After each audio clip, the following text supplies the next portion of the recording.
April 21 और 22-23 आगामी 3 दिन पाणीपाग पूर्वानुमान ओडिशा परिप्रेक्षी। हाँ आज्ञा मुझे कलाकान सामंतराय आप देखते वेदर कलाकान यूट्यूब चैनल आपण को आम चैनल को स्वागत। जब कहवा ताले 21 तारीख कथा राज्य में प्रचंड ग्रीष्म लहरी देखा मिल पारे पश्चिम ओडिशा जिला मानक यार मुख्य कारण जब कहवा राजस्थान गुजरात एवं उत्तर प्रदेश मध्य प्रदेश छत्तीसगढ़ ओडिशा पर्यंत जब कहवा पश्चिमा वायु प्रभावित होची जहाँफल कि तापमात्रा से अंचल पश्चिम उत्तर पश्चिम भारत तापमात्रा ए 40 रु 41 डिग्री रही से अंचल गरम वायु ओडिशा मध्य प्रवेश करोडिशा तापमात्रा द्रुत गति दिन तापमात्रा वृद्धि घटू जहाँफल दिन तापमात्रा 43 रु 45 डिग्री रही संभावना रही और लोकल कंडीशन 1 रु 2 डिग्री वृद्धि घटार संभावना रही अर्थात तापमात्रा 45 रु 46 प्लस जीवार संभावना रही 21 तारीख में विभिन्न स्थान में पश्चिम ओडिशा जिला मानक तापमात्रा 46 डिग्री छुईबार संभावना रही सहित कहवा उपकूल ओडिशा रे गुड़ुगुड़ी एवं उत्तर ओडिशा दक्षिण ओडिशा तापमात्रा जब कहवा 39 रु 41 डिग्री रही संभावना रही उपकूल ओडिशा तापमात्रा 37 रु 48 डिग्री रही संभावना रही अपराह समय जब कहवा 21 तारीख कथा उत्तर ओडिशा आरंभ कर दक्षिण ओडिशा पर्यंत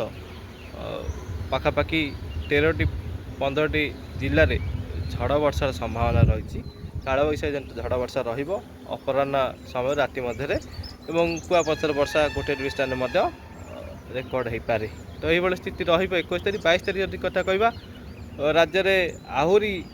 जदि कहवा तापमात्रा वृद्धि घटव अर्थात 46 प्लस विभिन्न स्थान में गोटे स्थान में देखा मिल पारे 43 डिग्री विभिन्न स्थान में पाखापाखि बहुत स्थान में देखा मिल पारे पश्चिम ओडिशा जिला मानक उपकूल ओडिशा तापमात्रा वृद्धि घटव 40 विभिन्न स्थान में टपिबार संभावना रही उत्तर और दक्षिण ओडिशा तापमात्रा कहवा 39 रु 45 डिग्री रही संभावना रही उपकूल ओडिशा रे आर्द्रतापूर्ण वायु अर्थात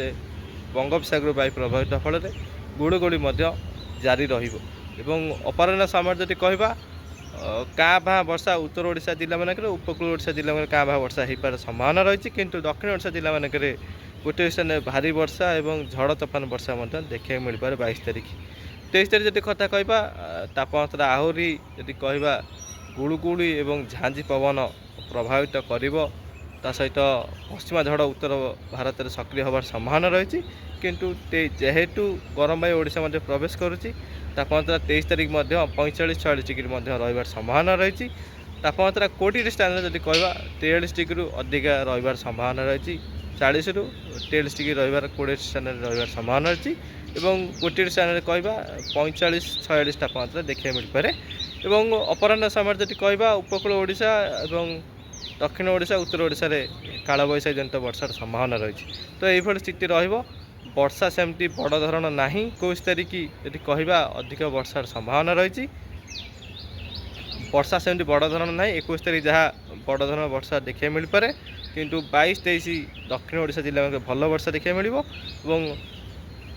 अपराह समय 22-23 उपकूल और उत्तर ओडिशा किसी स्थान में वर्षार संभावना रही तो ये स्थिति पाणीपाग जब कौन बड़ परिवर्तन घटे निश्चित भाव अपडेट देवी देखो चैनल को सब्सक्राइब करते हैं लाइक शेयर करें रही नमस्कार।